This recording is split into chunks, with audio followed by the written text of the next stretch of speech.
This is Mary for Creation TV, and I'm with a man who really needs no introduction, Mr. Malcolm McDowell. So this is your first Star Trek convention? Yes, I think it is actually my first one. Yeah. I'm quite surprised that a lot of people didn't actually ask you about Star Trek. Well, I've only done one Star Trek Right, movie. but they're all fans of Star Trek, so Yeah, they wanna yeah. know Well, about that one, I too. guess there's only so much you can ask about Star Trek, and then I have done a couple of other things, so Just a couple. I guess they're interested in those too. Yeah.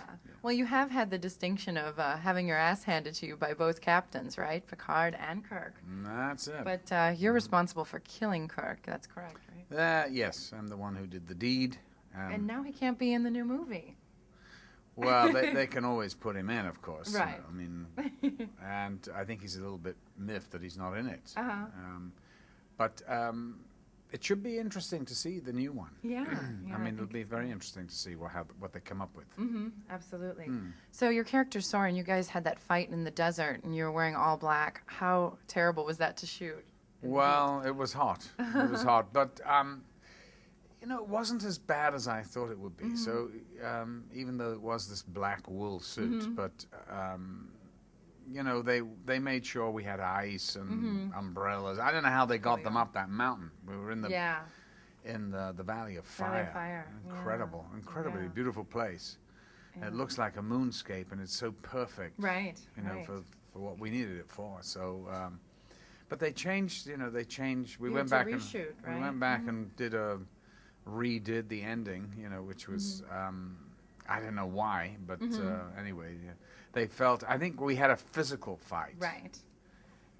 In the original, and I thought it was rather better than shooting him in the back. It's pretty Which low is, blow. Yeah, which is, I mean, if that's the best they could come up with, well, Right. Right. who am I? But I thought that was fairly lame. Yeah. I think Shatner did too. Yeah. Should have gone out in a blaze of glory. Absolutely. He's an icon. Absolutely. Yeah. So you've made a career out of playing a villain. Did you ever think that that's kind of the way you'd be seen? No. One's an actor, one plays anything. That's the theory, anyway. The darker roles seem to be a little bit richer, don't they, sometimes? I think, honestly, the villains are usually the best part.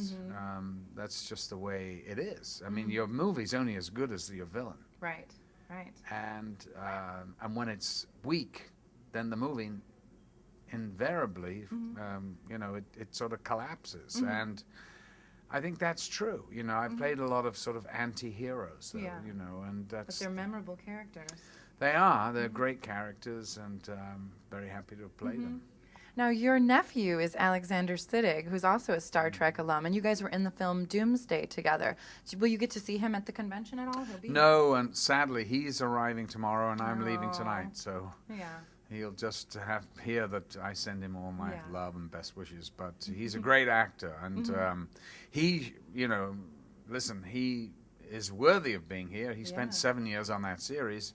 I spent, I don't know, 2 months on a movie, and I only did one movie, and that's it. But of course, it was a memorable one. Right. So, but I'm glad I didn't have to spend 7 years working on it. That's all. Playing the same character over and over again. I don't know how he did it, but. Well, we're happy to have you here, and I hope you enjoy the rest of the convention. Thanks for talking with us. Pleasure.